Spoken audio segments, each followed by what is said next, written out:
प्रथमतः या जिल्ह्याचे सुपुत्र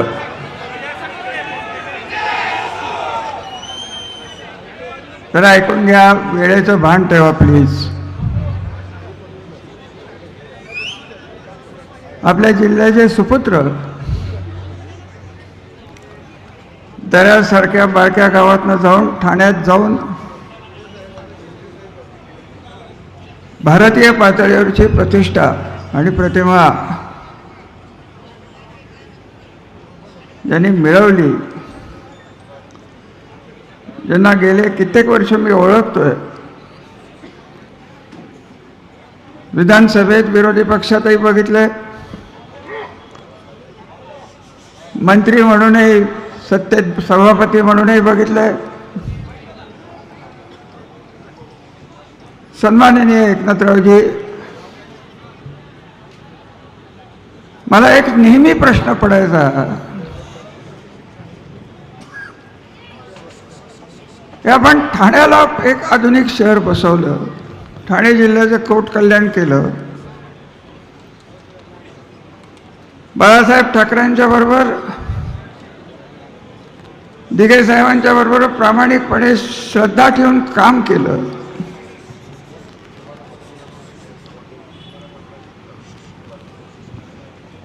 म्हणलं तर मला खटकायचं आहे आणि म्हणलं तर मला वाईट वाटायचं आहे की आम्ही सातारकरांनी आमचा सुपुत्र एवढा पुढे जात असताना आपण सातारकडं का दुर्लक्ष केलं, ते रहस्य आज संपलं. आज एकनाथराव कुठल्या पार्टीतर्फे नव्हे, सातारा जिल्ह्यापुरतं मी आपल्याला एकच सांगेन की आपल्यासारख्या श्रद्धाळू फलटणकरांना मी एकच उदाहरण देईन की मला माहीत नाही, आपले जावलनाथ, जावलीचं जावलनाथाचं मंदिर, शिंदेसाहेब रात्री 2-2:30ला येऊन तिथं पूजा करून तिथं झोपून पुढे गेलेले, असेही देवावर भक्ती ठेवणारे श्रद्धाळू व्यक्तिमत्व. आणि जिल्ह्याची एकंदरीत राजकीय सामाजिक परिस्थिती बघता आपल्या जिल्ह्याची ज्या संस्कृती होती ती नष्ट केली. आमच्यासारखी लोक आज आपल्याकडे बघत असताना या जिल्ह्याची संस्कृती आपल्याला परत आणायच्या दृष्टीने जे खंबीर नेतृत्व दिल्लीपर्यंत आपण आपलं तयार केलेलं आहे, ते नेतृत्व आम्हाला सगळ्यांना आशीर्वाद देईल आणि आपला जिल्हा पूर्ववत एक संस्कारित, ज्याच्यात गरीब श्रीमंत सगळेच राहत होते. इथं विचाराचं राजकारण होत गेलं, धटिंगशाहीचं राजकारण कधी टिकलं नाही. इथं प्रशासकीय दहशतीचं राजकारण कधी टिकलं नाही. आणि हे जे वाढत चाललेलं सातारा जिल्ह्याचं संबंध राजकीय सामाजिक परिस्थिती घालवण्याचं हे काम जाणीवपूर्वक कुठला पक्ष करत नाही आहेत, काही या जिल्ह्यातल्या व्यक्ती करतायत. मलाही याविषयी त्याविषयी काही बोलायचं नाही, परंतु साहेब ही माझी अपेक्षा आहे. असं सांभाळलेला जिल्हा आहे फलटण शहर, हे सांभाळलेले इथले कार्यकर्ते हे मुलासारखे आम्ही सांभाळलेले आहेत. आज नाही गेले कित्येक पिढ्या आम्ही सांभाळलेले. मी आपल्याला यासंबंधी जेव्हा भेटलो तेव्हा मी म्हटलं की साहेब आपण या, माझ्या कुटुंबाने निर्णय घेतलेला आहे की आपल्याबरोबर जायचं, परंतु आमच्या बाकीच्या काही अपेक्षा नाहीत. मला स्वतःला कुठलीही राजकीय महत्त्वाकांक्षा नाही. माझ्या लोकांनी, माझ्या नेत्यांनी तत्कालीन भरपूर मला दिलं आहे, त्याचा फायदाही संबंध जिल्ह्याला झालेला. माझी अपेक्षा एकच आहे की आमचा घर सुरक्षित ठेवा, आमची मुलं बाळं सुरक्षित ठेवा. पोलीस चौकीचं राजकारण जर झालं तर आम्हाला जी ताकद लागते ती द्या, याच्या पलीकडे मला काही मागायचं नाही. फलटणकर बंधूंनो, शिवसैनिकांना एक लक्षात घ्या की साहेब जेव्हा पहिल्यांदा मंत्री झाले तेव्हा मी सभापती होतो. मला मुंबईच्या घाटात एक कुठला तरी बोगदा काहीतरी ढासळलं होतं, काय होतं, मी निघालो होतो मुंबईला. समोर बघितलं तर स्वतः मंत्री तिथं कामाच्या तिथं उभं. अहो असा मंत्री मी आयुष्यात बघितलेला. काम चाललेलं असताना स्वतः मंत्री तिथं उभं राहून काम करून घेतोय. आणि ही डेडिकेशन, हे साहेबांच्याकडे बघितलं की खरं सांगू का साहेब, मला तुमचं कौतुक एकच वाटतं की आपण इतका चेहरा शांत आणि निर्विकार कसा ठेवता हे मला जरा शिकवा.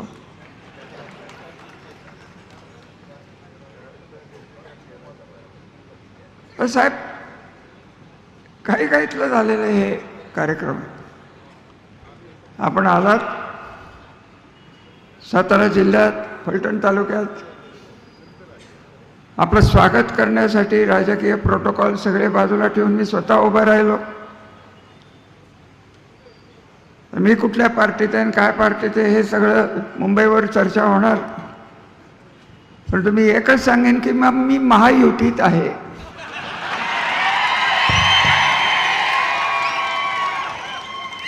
बाकीचं काय बोलून मला काय वेळ वाया घालवायचा नाही. शंभूराज आणि आमच्या घराची नाती 57 सालपासून आहेत. आज योग आला की एकत्र काम करायला. शंभूराज तुमचंही स्वागत. साहेब एकच शब्द पाहिजे की आपण परत याल. आपण श्रद्धाळू आहात. फलटणच्या रामाचं आपण दर्शन घ्यायला वाड्यात येऊन आमच्याबरोबर सहभोजन करायला आपण यावं हीच विनंती. जिल्ह्यात जे काय करायचं आहे ते आपण करू. जेवढी शक्ती ताकद, हे कुठल्याही पार्टीत माझे शत्रू नाहीत. मला पटणारी लोक फक्त या जिल्ह्यात आहेत. आणि त्यांना मी साहेबांच्या समोर सांगतो, माझं तुमचं पटणार नाही, माझं कुठल्या पक्षाशी भांडण नाही. जास्त बोलून मी साहेब आपला वेळ घेणार नाही, कारण आपले सगळे कार्यक्रम मी बघतोय. असा मुख्यमंत्रीच बघितलेलं, 4-5 मुख्यमंत्र्यांच्या बरोबर मी काम केलेलं. रात्री मी एकदा गेलो होतो, ही प्रचंड गर्दी. साहेब म्हणलं जेवताय कधीच? नाही, थांबा तुम्ही आला आपण जेवून घेऊ. मी आलं म्हणून ते जेवायला बसले, नाही तर मला शंभूराज सांगत होते की कित्येक वेळा न जेवता जातात, काय वाटेल ते करतात. साहेब लाखो लोकांच्या अपेक्षा आपल्याकडनं आहे. आमच्या श्रीरामाचे आशीर्वाद तर तुम्हाला मिळतीलच, पण त्याहीपेक्षा माझी समोर बसलेली लेकरं आहेत, त्यांचं संरक्षण करून त्यांचे आशीर्वाद आपल्याला मिळावेत. आपण आल्याबद्दल धन्यवाद. नाईक निंबाळकर कुटुंब हे नेहमी प्रामाणिक राहिलेलं आहे, ज्यांच्याबरोबर जातो. आणि शेवटचंच मी तुम्हाला सांगतो की कृष्णा महामंडळाचं यश जे आहे हे शिंदेसाहेब, सन्माननीय बाळासाहेब ठाकरे साहेब आणि मनोहर जोशी यांच्यामुळे पश्चिम महाराष्ट्रात सुजलाम सुफलाम झालं. आपल्याला माहीत नसेल, मी तुम्हाला सांगेन एकदा सगळा इतिहास. लोक त्यांचे विचार थोडेसे आम्हाला अपचरित आहेत. आम्हाला थोडासा विचार, थोडासा वेळ द्या. आमची लोक तुम्हाला आपलीशी करतील. पुढच्या वेळेस तुम्ही दरेगाव विसराल, परंतु आमच्या मतदारसंघातलं चौंडेश्वर कधी विसरणार नाही. असे एक स्थळ आहे, ते मी नंतर बोलीन. आपलं स्वागत, धन्यवाद. थोडा वेळ देऊन मनमोकळेपणाने आपण बोलावं ही विनंती. जय महाराष्ट्र.